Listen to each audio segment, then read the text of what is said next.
주님의 은혜와 평강이 넘치기를 빕니다. 오늘 이렇게 침례식을 하고 또 새가족 환영식을 하고 너무너무 기쁜 날입니다. 오늘은 마가복음 9장 말씀을 우리가 읽었습니다. 9장 1절은 이게 무슨 말인가 처음에 읽으면 좀 이해가 안 되는 부분이기도 합니다. 예수님께서 뭐라고 하셨느냐 하면 제자들 중에서 여기 서 있는 사람 중에는 죽기 전에 하나님의 나라가 권능으로 임하는 것을 볼 자들도 있느니라. 이 하나님의 나라가 권능으로 임한다.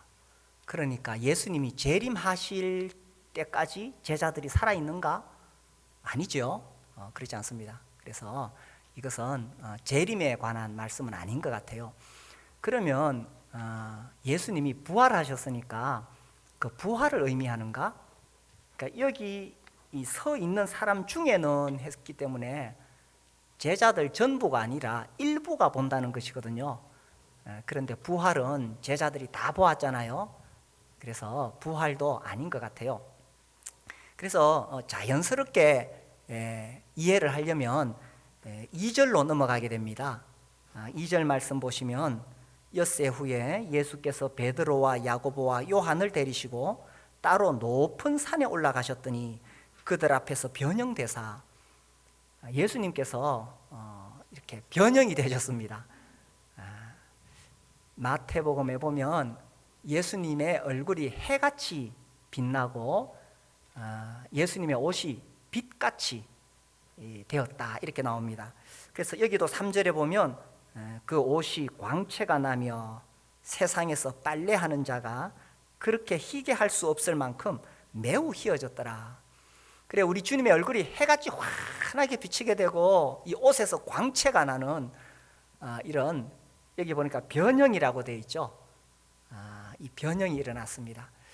그래서 이 산에서 일어난 놀라운 사건으로 인해서 이 사건을 변화산상의 사건이라고 그렇게 말을 합니다. 그래서 이 1절에 하나님의 나라가 권능으로 임한다는 것은 이 변화산에서 우리 주님이 이 주님의 그 본래의 모습, 하나님의 아들로서 하늘 영광 가운데 있을 때의 그 본래의 모습을 이제 보여주신 거예요. 이것을 가지고 이 하나님의 나라가 권능으로 임했다. 또 마태복음에는 인자가 그 왕권을 가지고 오는 것을 보리라 이렇게 또 되어 있거든요. 그래서 우리 주님이 그 왕권을 가지고 이 변화산에서 제자들에게 자신을 보여주신 것이죠. 이게 지금 이 전체 흐름 속에서 매우 중요합니다. 왜냐하면 지금 제자들이 매우 충격을 받고 혼란스러워하고 불안해 있습니다. 그 앞에 이제 8장의 이야기를 읽어보면 주님이 엄청난 예고를 하셨죠. 8장 31절에 인자가 고난을 받고 죽는다. 그리고 다시 살아나게 될 것이다. 이 말씀을 하시니까 베드로가 막 항변을 하죠. 주님 그러시면 안 됩니다. 이렇게 항변하죠. 사실 제자들은 매우 충격을 받았습니다. 아니 주님이 죽으시다니 또 살아난다는 것은 무엇일까? 불안하죠. 혼란스럽죠. 그래서 주님이 그들을 위로하시고 또 힘을 주실 필요가 있었어요. 특히 지금 베드로는 완전히 풀이 죽어 있습니다. 베드로가 주님 십자가에 죽으시면 안 됩니다 이렇게 말리니까 예수님 하신 말씀이 사탄아 내 뒤로 물러가라. 아이고 예수님이 사탄아 이랬으니 그 말을 들은 베드로가 얼마나 또 풀이 죽었겠어요. 그래서 주님이 베드로, 야고보, 요한을 데리시고 이 변화산에 올라가신 것 같아요. 예수님도 좀 미안하셨는가? 너무 심하게 말씀하셨잖아요. 사탄아 이렇게 하시니까. 그래서 이제 이 제자들을 산에 데리고 가셨는데 거기서 변형된 모습을 보여주셨는데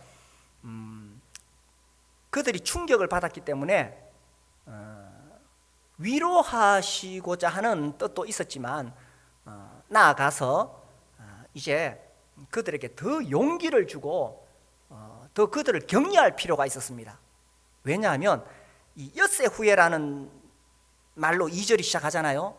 이제 마가복음에서 매우 중요한 키입니다. 이렇게 구체적으로 날짜가 딱 나왔다는 것은 그 앞에 나오는 내용과 바로 직접적인 연관이 있다는 것이거든요. 그래서 이제 이 8장 34절 35절에 보면 주님이 나를 따라오려거든 자기를 부인하고 자기 십자가를 지고 따라와야 된다. 야, 이게 지금 보통 일이 아니잖아요. 예수님 따라가면 막 이 세상에서 복 받고 그죠? 잘 될 줄 알았는데 예수님 가려면 십자가를 지고 따라오라는 거예요. 그러나 주님은 결국은 이 연약한 제자들을 그렇게 살 수 있도록 해주십니다. 근데 그렇게 하시기 위해서 어떻게 하셨느냐 하면 주님께서 이 변화된 모습을, 변형된 그 주님의 모습을 제자들에게 보여주심으로 그들에게 용기를 주시는 거예요. 너희들 내가 누군지 봤지? 오늘 설교 제목을 내가 누군지 봤지? 이렇게 하려다가 좀 더 멋있는 말로 태산을 넘는 자 주의 영광을 보라.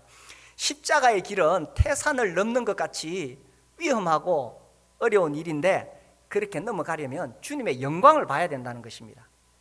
그래서 이 제자들이 십자가의 길을 갈 수 있도록 주님이 너희들 내가 누군지 봤지? 그래서 이 모습을 기억하면서 그 어려움을 헤쳐나갈 수 있도록 격려하신 거예요. 우리도 마찬가지입니다. 우리도 살다가 이런저런 어려운 일을 많이 만나는데 우리가 주님의 영광을 보면 예수님이 어떤 분이신지 알게 되면 우리가 용기를 얻게 됩니다. 우리가 예수님 믿으면서도 어려운 일 생기면 왜 낙심하고 좌절하느냐? 주님이 어떤 분이신지 모르니까 그런 거예요. 그래서 이 왕권을 가지고 오신 주님, 온 우주 만물을 통치하시는 그 주님이 바로 우리의 주님이다. 이 사실을 알고 깨닫고 또 주님의 영광을 볼 때에 우리가 이 험난한 인생길을 갈 수 있다는 거죠. 사실 우리가 살아가는 길이 결코 쉬운 길이 아닙니다. 그죠? 가장은 자기 집안의 살림살이를 맡아야 되잖아요. 직장에서 자존심 상하는 일, 힘든 일 다 겪지만 그래도 식구들 먹여 살리려고 어쨌든 직장에 나가고 사업해야 되잖아요. 또 자녀들 키워야 됩니다. 아유, 사춘기 자녀들 키우다 보니까 참 애를 많이 먹이지요. 쉬운 길이 아닙니다. 그렇다고 포기할 수는 없잖아요. 오늘 이제 침례를 받았는데 예수 믿는 사람으로 신자의 길을 걸어간다는 것도 결코 쉽지 않습니다. 세상은 반기독교적이고 그저 예수 믿는 사람들 꼬투리를 잡으려고 그래요.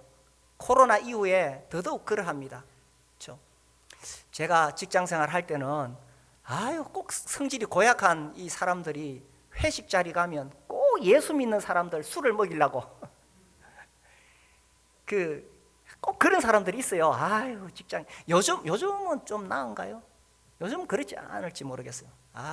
제가 직장 생활할 때는 그런 사람이 예수 믿는 사람들 술 먹이 가지고 좀 자존심 꺾으려고.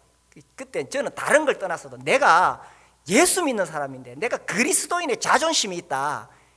내가 어떻게 안 믿는 너희들 앞에서 술을 마실 수 있느냐. 아무튼 이 세상은 우리가 믿음의 길을 가는 것을 가로막고 방해를 합니다. 쉬운 길이 아닙니다.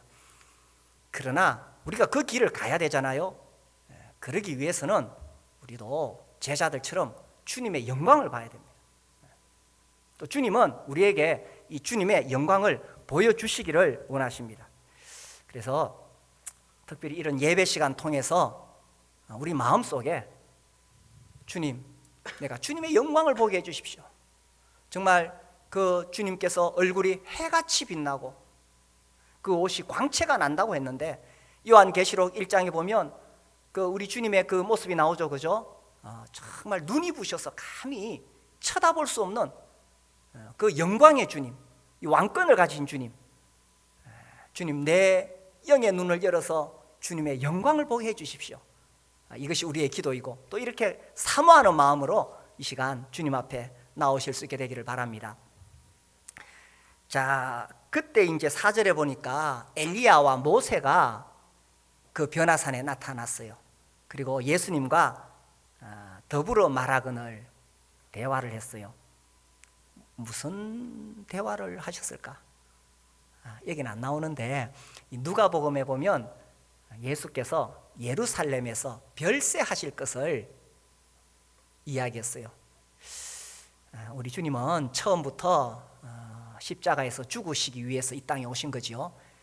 예수님이 뭐 정치적으로 중상모략당하고 종교 지도자들에게 모함받아서 힘이 없어서 그렇게 죽으신 거 아니에요. 처음부터 예수님은 죽으시기 위해 이 땅에 오신 것이죠. 이 엘리야와 모세는 구약을 대표하는 인물들입니다. 엘리야는 선지자의 대표가 되겠고, 모세는 율법이죠. 그러니까 구약은 이 모세와 선지자들, 그러니까 이 율법과 선지자들이, 구약이 결국 무엇을 말하느냐? 구약의 모든 초점은 예수 그리스도께 있죠. 그리고 그 예수께서 우리 죄를 위하여 십자가에 죽으실 것을 예언한 것이 구약 전체잖아요. 그러니까 이제 예수님이 이 땅에 오셨을 때에, 그 산에 오르셨을 때에 구약의 대표 인물들이 와가지고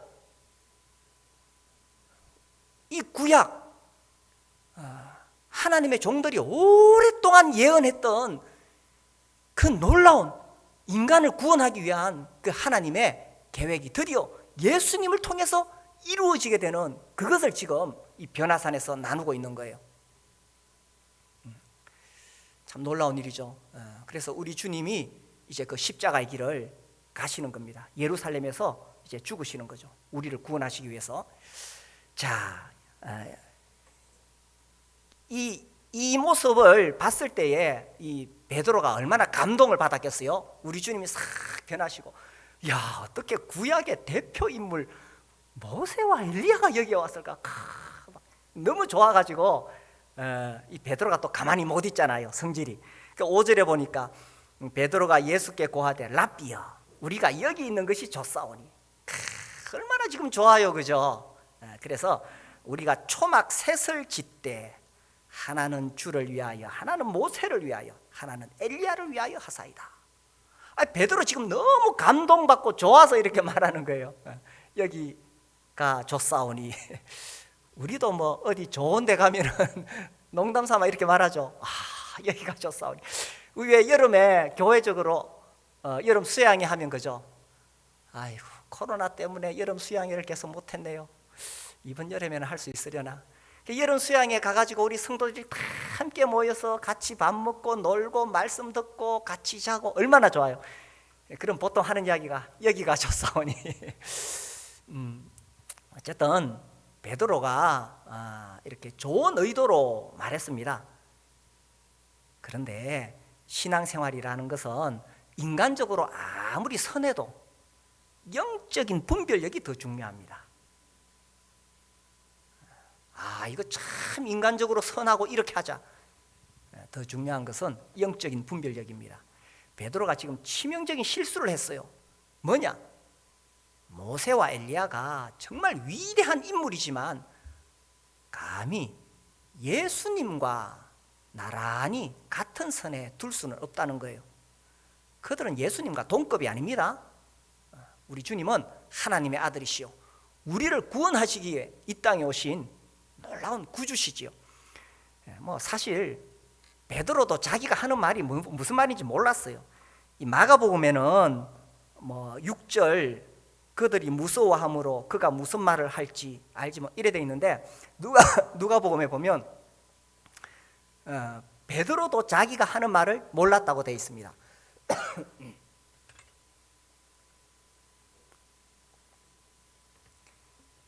그러니까 베드로가 감동은 받았는데 정말 우리 주님이 얼마나 놀라우신 분이신지는 몰랐던 거죠. 그래서 7절에 마침 구름이 와서 그들을 덮으며 구름 속에서 소리가 나되 이는 내 사랑하는 아들이니.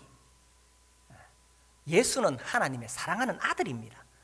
그래서 모세와 엘리야 비교할 수 없습니다. 그들은 단지 종일 뿐입니다. 우리 주님만이 영광을 받으시고 높이심을 받으셔야 되는 거죠. 우리 베드로도 한번 생각해 봅시다. 예수님의 수제자다. 그런데 이 베드로가 참 성격이 그야말로 다혈질의 대표입니다. 그죠? 열정은 넘치는데 성급해서 실수를 많이 하죠. 열정 넘치죠. 다른 제자들이 감히 시도하지 못하는 일들을 또 말하지 못하는 것을 말하잖아요. 주님이 그 바다 위를 물 위를 걸어 오시니까 다른 제자들은 다 가만히 있는데 베드로가 딱 일어나서 주님, 저도 물 위를 한번 걸어보게 해주십시오. 그렇게 했던 덕분에 전 인류상 물 위를 걸었던 최후의 인물, 그죠? 그런데 이 성급해서 우리가 이 앞에서 보았듯이 8장 31절에서 주님이 죽으신다 그러니까 막 항변을 하잖아요. 감히 주님께 항변을 따지고 들었습니다.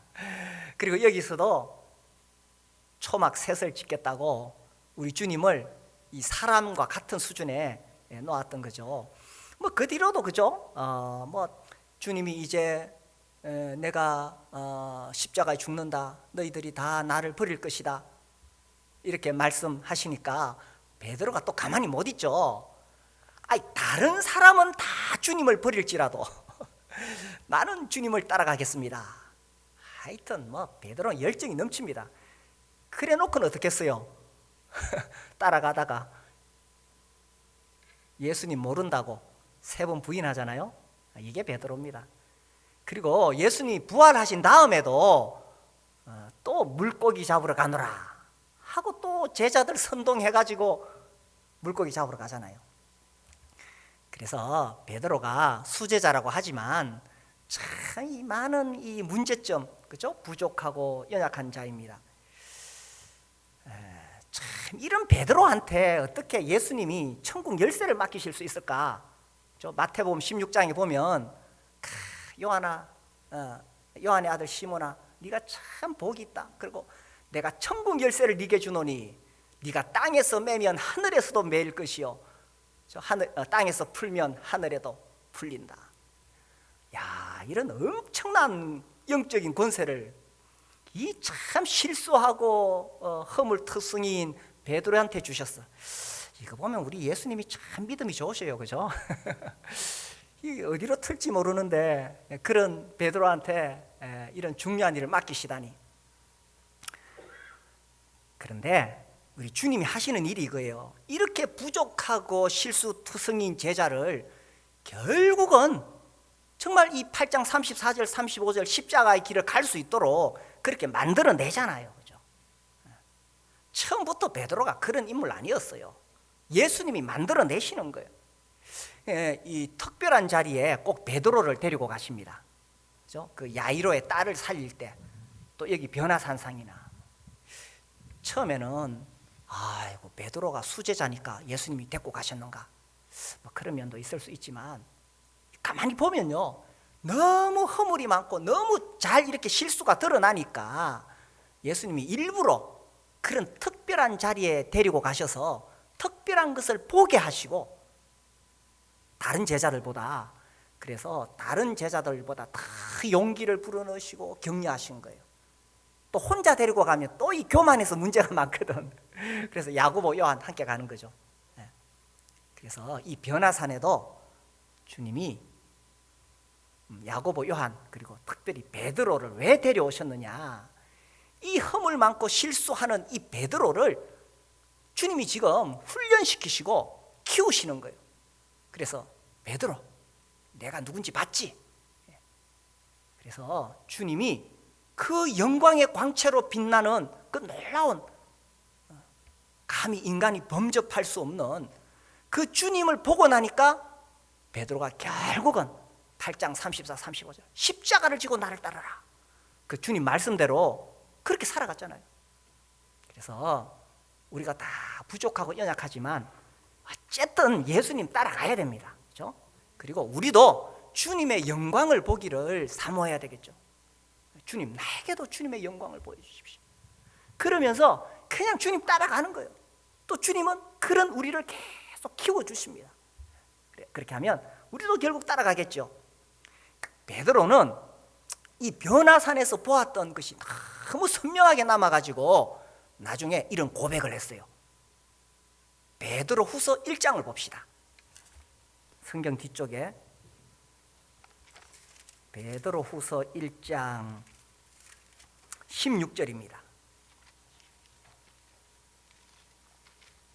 예수님의 재림, 다시 오심에 대해서 사람들이 이런 말 저런 말, 에이 뭐 설마 예수님이 재림하시겠나, 또 진짜 하나님이 세상을 심판하시겠냐, 뭐 이런 말 저런 말 하니까 베드로가 단호하게 이렇게 말합니다. 16절, 우리 주 예수 그리스도의 능력과 강림하심을 너희에게 알게 한 것이 교묘히 만든 이야기를 따른 것이 아니요. 그 다음 보세요. 우리는 그의 뭡니까? 크신 위엄을 친히 본 자라. 내가 봤다 이거예요. 내가 봤다. 정말 예수님이 그 본래의 모습으로 변형되셔서 얼굴이 해같이 빛나시고 옷은 광채가 나고 그 하나님 보좌 우편에 앉으신 그 영광스러운 모습으로 변화된 것을 봤다. 그러므로 이 예수께서 다시 오실 것이다. 그렇게 베드로는 자신 있게 말하는 겁니다. 아이고, 이 실수투성이 허물 많은 베드로가 어떻게 이렇게 담대하게 되었을까요? 예수 모른다고 자기 살라고 3번 부인했던 베드로가 왜 이렇게 되었을까요? 주님이 데리고 다니시면서 계속 보여주시는 거예요. 그제서 깨닫는 거죠. 그치, 내가 그 산에서 봤지. 17절, 지극히 큰 영광 중에서 이러한 소리가 그에게 나기를, 이는 내 사랑하는 아들이요 내 기뻐하는 자라 하실 때에 그가 하나님 아버지께 존귀와 영광을 받으셨느니라. 그러니 예수는 우리 중에 뛰어난 선지자, 훌륭한 인물 아니다. 그러죠. 하나님께서 예수에 대해서 증언하시기를, 이는 내 사랑하는 아들이요. 모세, 엘리야 위대하지만 비교할 수 없습니다. 그죠? 뭐 공자, 석가모니, 아이고, 이 비고, 이 급이 안 되죠. 우리 주님은 위대한 사람이 아니라 하나님의 아들이십니다. 그래서 그 영광과 위엄을 베드로가 말하잖아요. 우리는 그의 크신 위엄을 친히 본 자라. 친히 보았기 때문에 더 확신 있게 우리 주님이 어떤 분이신지를 증언했고, 또한 그 예수께서 진짜 왕권을 가지고 다시 오실 것을 사람들에게 확신 있게 외쳤던 것입니다. 18절, 이 소리는 우리가 그와 함께 거룩한 산에 있을 때에 하늘로부터 난 것을 들은 것이라. 그렇죠. 예수님은 하나님의 아들이시라고 하늘에서 아버지께서 말씀하시는 것을 우리가 직접 들었다. 그래서 베드로가 처음부터 그렇게 훌륭한 인물은 아니었지만 이 주님의 영광을 보았을 때에 이런 담대함이 생겼던 거죠. 그래서 주님은 우리를 데려가실 때에 이렇게 하십니다. 이 주님이 얼마나 놀라우신 분인가를 계속 보여주시는 거죠. 제가 이 말씀 묵상하다가 찬송이 떠올랐어요. 예수 나를 오라 하네, 예수 나를 오라 하네. 어디로요? 예수 믿으면 십자가의 길 가는 겁니다. 제가 지지난주에 그 마크 대번가, 하여튼 미국에서 아주 이렇게 목회를 잘 하시고 건강한 교회를 세우신 분의 책을 읽었는데, 건강한 교회의 기초는 복음이다 계속 이분이 이야기하시면서 예수 믿은 자에게 예수님을 믿으면 치러야 할 대가를 처음부터 가르쳐라, 이렇게 되어 있더라고요. 예수 믿고 따라가는 것은 영광의 길이지만 또한 예수 믿는 것 때문에 십자가를 져야 되고 세상에서 손해볼 수 있다는 거죠. 그걸 처음부터 가르치라. 이것이 그 책에 그분이 그렇게 말씀하시더라고요. 그래서 예수 나를 오라 하시는데, 그런데 어떻게 우리가 그 길을 따라갈 수 있느냐? 이 4절에 이렇게 됐어요. 주가 크신 은혜 내려 나를 항상 돌보시고, 그 다음에 크신 영광 보여주며 나와 함께 가시네. 크신 영광 보여주며 나와 함께 가신다. 이 십자가 길이, 예수 믿는 길이 맨날 고생만 하고 고난만 당하면 어떻게 가겠어요? 주님이 크신 영광을 보여주시면서, 주님이 어떤 분이신지를 먼저 보여주시겠죠. 우리가 믿는 분, 나를 구원하신 분, 내 삶의 목자가 되시는 예수 그리스도께서 얼마나 놀라운 분이신지를 우리에게 먼저 보여주시고, 우리가 이 길을 갈 때에 장차 우리에게 임하게 될 하늘의 영광, 세상에서 썩어질 거, 없어질 거, 야망과 욕심을 위해 살아가는 것이 얼마나 헛되고 어리석은지를 우리가 하늘의 영광을 보게 된다면 다 깨닫게 되겠지요. 그래서 주님이 크신 영광 보여주시면서 우리를 따라오라고 하십니다. 그래서 우리가 이 놀라운 주님의 영광을 볼 수 있게 되기를 바랍니다. 그래서 우리가 주님의 영광을 보여달라고 그렇게 기도할 수 있겠죠. 그렇게 했던 사람이 모세입니다. 출애굽기 33장을 볼까요? 출애굽기 33장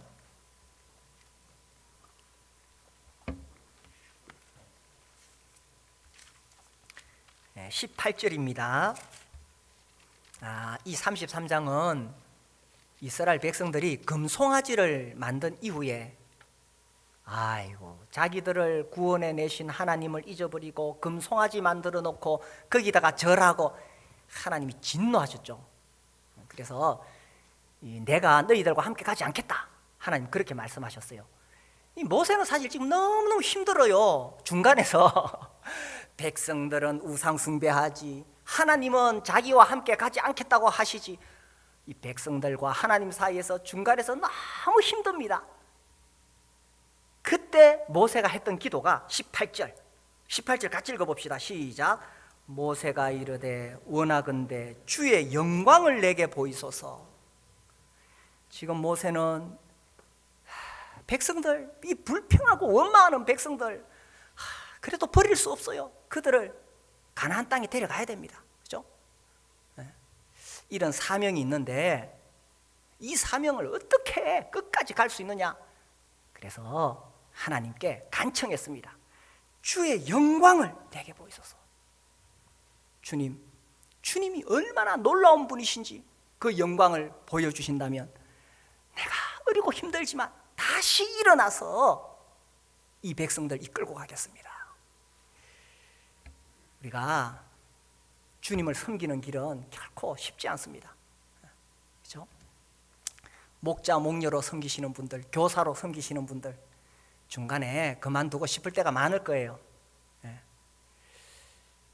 코로나 또 우리가 목장 안 하다가 지금 이제 여러 목장들이 계속 정식으로 하고 있거든요. 밥 안 하다가 밥 하려니까 아마 힘드실 거예요. 그리고 또 이 목장 식구들이 다 착하고 시키는 대로 잘하면 좋지, 또 이 문제가 생기고 어려움이 있습니다. 그렇지만 목자는 책임을 져야 되죠. 그죠? 가장은 어쨌든 집안에 책임을 져야 됩니다. 목자는 목장에 책임을 져야 됩니다. 책임을 지는 자리가 결코 쉬운 자리가 아니지요. 제가 이걸 보면서 그 트루먼 대통령의 그 말이 기억이 났어요. 이 미국의 33대 대통령이죠. 사실 자기가 대통령 되고 싶은 게 아니고 그 전임인 루즈벨트 대통령이 갑자기 뇌출혈로 떠나는 바람에 이제 대통령이 되는데 사람들이 별로 기대를 안 했습니다. 근데 이제 지금은 굉장히 존경받는 대통령에 속하지요. 이분의 책상에 이렇게 적혀 있다고 합니다. The buck stops here. 제 발음을 이해 못 하시겠죠? 책임은 여기서 멈춘다. 이게 이제 속담인데, 일의 모든 책임은 내가 진다. 사실 우리나라는 조금 불리한 정책을 쓰기도 했지만, 어쨌든 그 대통령으로서 어떤 결정을 내리든지 밑에서 어떻게 일하든지 간에 모든 책임은 내가 진다. 아이고, 이게 이제 책임을 진 사람의 자리 아니겠어요? 아무리 자식 애먹여도 가장은 모든 책임 져야 안 됩니까? 목장에 이런 일 저런 일 어려운 일 일어나도 어쨌든 모든 책임은 그죠? 목자가 져야 돼요. 저도 마찬가지, 목회자로서 또 우리 장로님들 교회에 어떤 문제가 생기더라도 결국 우리가 책임을 져야 됩니다. 그래서 힘들고 어렵다고 문제가 많다고 떠나거나 떠나버리면 될 것 같지만 그렇게 할 수 없죠. 또 아이고 나는 자격이 없어요 하면서 직분을 포기할 수도 없습니다. 많은 사람들이 주님의 일을 하다가 힘들어서 그만둘 때에 하는 이야기가 나는 자격이 없어요. 오늘 잘 들으세요. 그거는 겸손 아닙니다. 그건 변명입니다. 자격 없어요. 저도 자격 없어요. 제 아내한테 물어보세요. 제가 여기 설 자격이 있는지. 자격이 없어요. 자격이 없으니까 주님 일을 하기가 더 힘들지요. 자격 있고 능력 있으면 주님 일 당당하게 하지. 그런데 내가 나를 봐도 부끄럽고 어떻게 이 귀한 주님의 일을 내가 할 수 있을까? 자격 없지만 주님이 맡기시면 하는 거예요. 그러니 중간에 포기하고 싶을 때가 얼마나 많이 있겠어요. 우리나라에 존경받는 목사님 중에 한경직 목사님, 신학적으로는 우리하고 다르지만 어쨌든 기독교계에서 큰 일을 이루어내신 어른이시죠. 이분이 은퇴하실 때 기자들이 가서 인터뷰를 했습니다. 목사님 참이 어렵고 힘든 중에 이렇게 많은 업적을 남기셨는데 어떻게 이렇게 이루실 수가 있었습니까? 아이고, 이 참 큰 어른이시니까 아주 멋있는 말이 나올 줄 기대했는데 하시는 말씀이 내가 수천 번 그만두고 싶었는데 어쩌다 보니 여기까지 왔네. 저는 그것이 진실한 고백이라고 생각돼요. 그렇죠? 부모로서, 교사로서, 목자로서 수천 번 그만두고 싶지만 그러나 가야 할 길입니다. 근데 우리가 어떻게 그렇게 갈 수 있느냐? 주님의 영광을 보는 거죠. 모세도 베드로도 수없이 포기하고 싶었지만 어떻게 그 길을 갈 수 있었느냐? 주님의 영광을 봤던 거죠. 우리가 주님의 영광을 그럼 어떻게 볼 수 있느냐? 이 높은 산에 올랐다 하니 나도 산에 가서 기도하다 보면 그런 간증들 많이 듣습니다. 막 소나무 붙잡고 기도하니까 막 하늘에서 번개가 치더니 전류가 머리 끝에서 발끝까지 흘러갔다. 그런 간증 많이 들었습니다. 그런데 꼭 그런 것만은 아니에요. 어떤 면에서 이런 신비적인 체험을 하는 것이 위험할 수도 있습니다. 왜냐하면 자기도 모르게 교만해지고 자아도취에 빠져요. 내가 이런 체험을 했다, 너희는 못했지. 이 사람의 이 본능이 교만이니까 그렇게 돼요. 교회 역사에도 보면 신비한 체험을 하신 분들이 많습니다. 그런데 결과는 이분들은 영혼 구원의 열매로 딱 나타나요. 이게 달라요, 그죠? 그냥 신비한 체험했다 막 이게 아니라 그분을 통해서 많은 사람들이 예수를 믿고 죄를 회개하고 돌아오게 됩니다. 진짜 신비한 체험은 주님이 주시는 그런 거예요. 그래서 그런 신비한 거 자꾸 추구하지 마세요. 우리가 주님의 영광을 보는 것은 일상생활 속에서 매일매일 말씀 읽고 기도하는 가운데 주님 보는 겁니다. 그래서 우리가 아침에 지금 교회에서 이 시편 여행 하잖아요. 지난주까지 딱 절반 했어요. 75편까지 새로 하시면 됩니다. 그래서 매일매일 그렇게 성경을 읽고 따라가는 그 여정 속에서 주님의 영광을 보는 거예요. 그리고 주일날 이렇게 우리가 함께 모여서 예배 드리잖아요. 예배의 자리야말로 주님의 영광을 보는 자리입니다. 우리는 매주 떡과 잔을 통해서 주님의 죽으심과 부활, 그리고 우리 주님의 다시 오심을 보는 그 자리에서 우리 주님이 나를 위해 얼마나 놀라운 일을 하셨는가, 우리 하나님이 나를 얼마나 사랑하시는가, 그 떡과 잔을 나누는 그 자리에서, 거기서 우리가 주님의 영광을 보는 거예요. 그리고 이 하나님의 말씀을 듣는 중에 내가 정말 주님의 영광을 사모하는 마음으로 하나님 앞에 나올 때에,